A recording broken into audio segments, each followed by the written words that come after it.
से जुड़ी हुई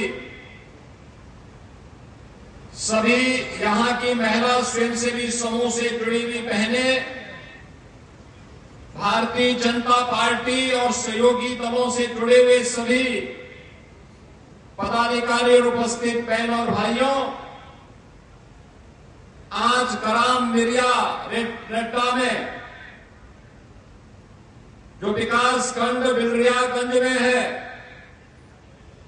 मुझे यहां पे बाबा गोरखनाथ मिल्क प्रोड्यूसर कंपनी के स्टीलिंग प्लांट को, जिसे नेशनल डेयरी डेवलपमेंट बोर्ड के द्वारा स्थापित किया गया है, शुभारंभ करते हुए और इसकी प्रोग्रेस को पिछले कुछ समय के अंदर मैं देख रहा हूं, मैं देख करके अत्यंत आनंद की अनुभूति हो रही है कि 56,000 से अधिक बहनों के परिश्रम से आज यह मिल्क प्रोड्यूसर एक आत्मनिर्भरता का नया संदेश दे रहा है।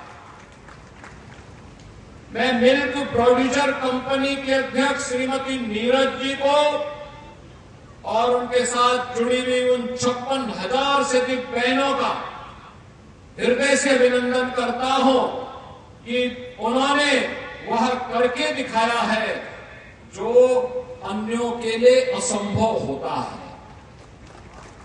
ये सचमुच एक अभिनंदनीय कार्य है। याद रखना, जब एक महिला आत्मनिर्भर होती है तो पूरा परिवार आत्मनिर्भर होता है। एक परिवार आत्मनिर्भर होता है तो समाज की एक महत्वपूर्ण कड़ी आत्मनिर्भर होती है। वे कड़ियां जब आपस में जुड़ती हैं तो राष्ट्र निर्माण की इकाई सशक्त होती है और विकसित भारत की कल्पना तभी साकार होती है।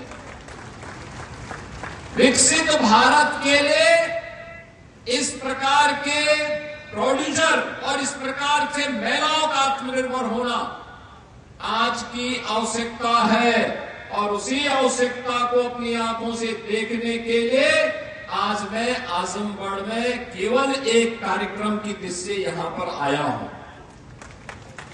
जब मेरे पास मिल्क प्रोड्यूसर कंपनी के श्री सानी जी ने इस बारे में मुझे बताया गोरखपुर में कि हम लोग इस तरीके से आजमगढ़ में एक कार्यक्रम करना चाहते हैं, हमारा ये एक प्रोग्रेस है, क्योंकि जब गोरखपुर में एक कंपनी प्रारंभ हुई थी तब मुझे लगता था कि पता नहीं लोगों के मन में क्या है, और आज मुझे देख करके प्रसन्नता हुई। 1,70,000 लीटर दूध का कलेक्शन,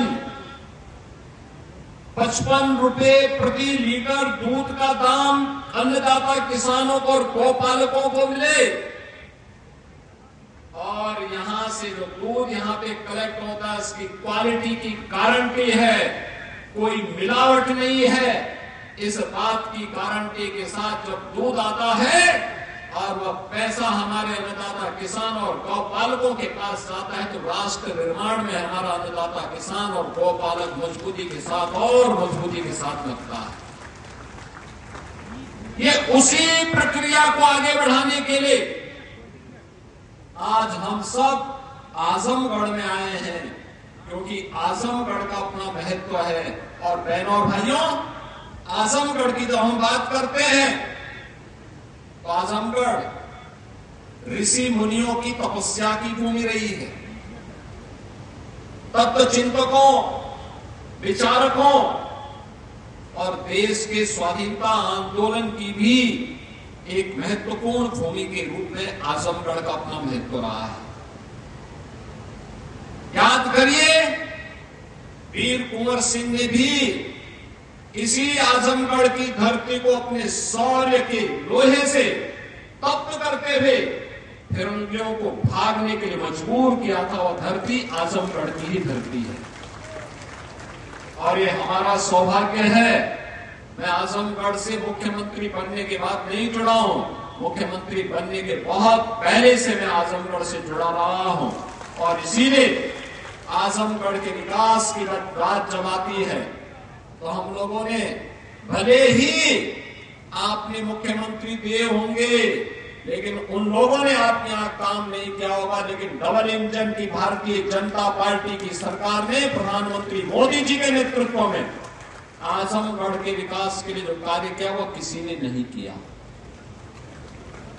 बहनों और भाइयों, मैं आजमगढ़ वासियों से यही पूछ रहा हूं कि जिन लोगों को आप चुनाव जिता करके भेजे वे तो आजमगढ़ के लिए कुछ नहीं किए, लेकिन प्रधानमंत्री मोदी जी के नेतृत्व में, उनके मार्गदर्शन में आजमगढ़ के लिए कुछ करने का सौभाग्य किसी को प्राप्त हुआ है तो हमारी सरकार को प्राप्त हुआ है।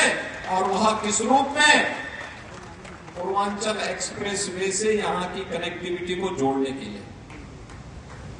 याद करिए, आजमगढ़ से पहले लखनऊ की दूरी हो या गोरखपुर की दूरी हो या वाराणसी की दूरी हो या प्रयागराज, ये सभी दूरी तय करने में पापड़ बेलने पड़ते थे। लखनऊ जाने में 6 घंटे लगते थे, आज मात्र 2.5 से 2.25 घंटे में आप लखनऊ जा सकते हैं। आजमगढ़ का कोई निवासी आराम से जा सकता है, पूर्वांचल एक्सप्रेसवे आपके पास है। गोरखपुर जाना है तो 1.5 घंटे से भी कम दूरी में आप गोरखपुर पहुंच जाएंगे। पहले दूरी तय करने में कम से कम 3 से 4 घंटे लगते थे। ऐसे ही वाराणसी और प्रयागराज की दूरी को भी कम किया है, जो इंफ्रास्ट्रक्चर डबल इंजन की सरकार ने यहां बनाया है। आप सोचिए, वोट बैंक के लिए पिछली सरकारों ने महाराज सुहेलदेव को भुला दिया था। सबसे पहले भारत के शौर्य का लोहा विदेशी आक्रांताओं के सामने दिखा करके उन्हें निस्तनाबूद किया था। ऐसे महाराज सुहेलदेव के नाम पर विश्वविद्यालय बनाने का काम भी इस आजमगढ़ की धरती में हम लोगों ने किया।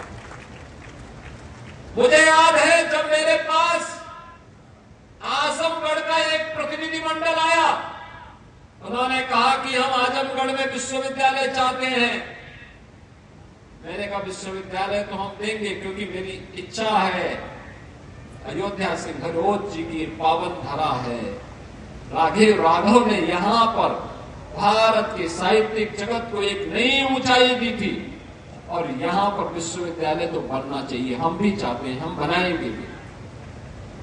और बहनों भाइयों, हम लोगों ने बना दिया। यहां के चीनी मिल का पुनरुद्धार का कार्य हो या वर्तमान में अभी हम लोगों ने मुख्यमंत्री शहरी विस्तारीकरण योजना में यहां पे तमसा गार्डन इनक्लेव आवासीय योजना यहां के लिए स्वीकृत की है। और इस योजना में 400 करोड़ रुपए हम लोगों ने आजमगढ़ विकास प्राधिकरण को उपलब्ध किया है। और इसके अंतर्गत यहां पर 2000 से अधिक भूखंड विकसित होंगे, जिसके माध्यम से हम यहाँ पे हजारों लोगों के लिए आवासीय विकास की नई स्कीम के माध्यम से उनको विकास की एक नई ऊंचाई तक पहुंचाने और अच्छे आवास सहजता के साथ सस्ते दामों पर उन्हें प्राप्त हो सके, इसके लिए धनराशि उत्तर प्रदेश सरकार ने यहां उपलब्ध करवा दिया है। बहनों और भाइयों, इन आवासीय प्लॉटों के साथ ही commercial complex, park, open gym, bank, school, अस्पताल